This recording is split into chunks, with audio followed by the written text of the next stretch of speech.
Good evening. So the last day or so, I've been running through a book called This Is Not a Personal Statement by Tracy Badua. The main character, Perla, though she goes by Pearly at the beginning because that's what her parents call her, is 16 years old but just about to graduate from high school. Like, she's considered extremely smart, and so her parents and she sort of agreed to have her skip grades, and now she's applying to college. Like, her family's basically had her entire academic and professional career mapped out from when she was really young. Like, oh, she's supposed to get really good grades and then eventually go to a college called Delmont. Like, it's her dream school, and it's supposed to have this super good pre-med program, after which she's supposed to get into medical school and eventually join her mom, who I guess is some type of dermatologist.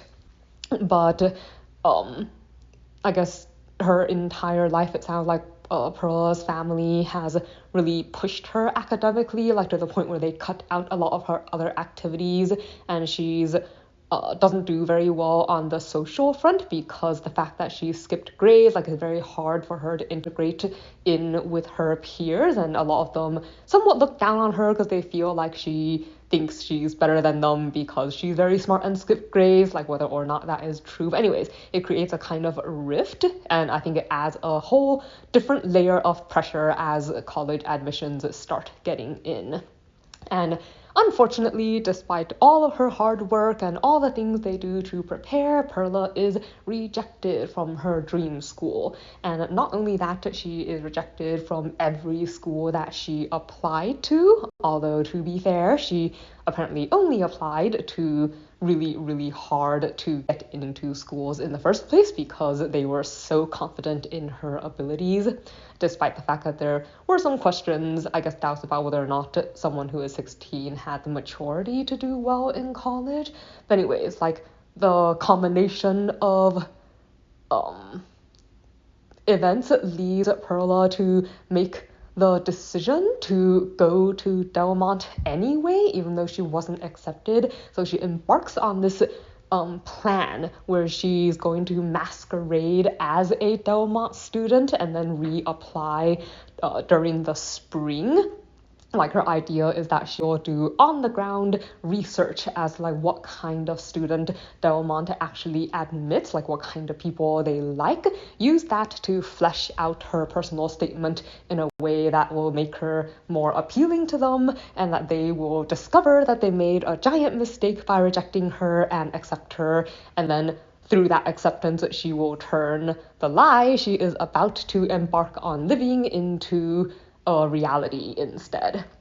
So this story follows her as she attempts to do this. Like, she lies to her parents about having gotten in, lies about scholarships since, she can't really have them sending money to pay for a program she's not actually enrolled in. Like, she has to manage her parents not finding out, the school not finding out. When she gets there, she has to, find a place to live, get to know students, but make sure the other students don't find out, and things get even more complicated when it turns out there is actually someone she knows on campus as well, and the stress and the lies just keep building and building as the story progresses.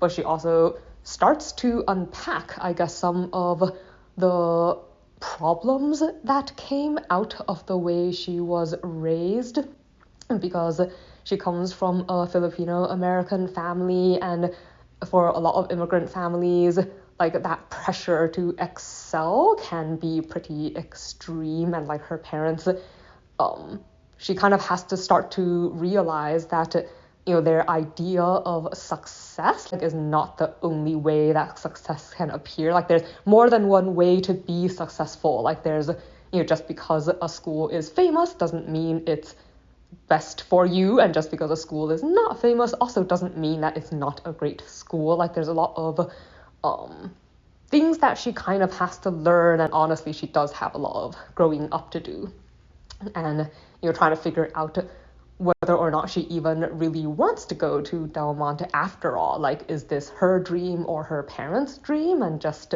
where she really wants to see herself in the future. So I think you can probably tell from the summary that this was a very tense book. It has that constant train wreck feeling of, lies and lies that build and build, and they won't last. So at some point they have to come crashing down, and it's bound to put a wrench in all her relationships, even the ones that could have been good if she had not lied. So that's definitely something that I don't particularly like. Though I picked up this book primarily because I remember this actually happened before. Like, I seem to remember reading a news article back when I was in college, and it was talking about this student who pretended to attend Stanford. Like, they were rejected and it was their dream school, and they basically went anyway, and they managed to pretend to be a student there for quite some time, like I think at least a month or more.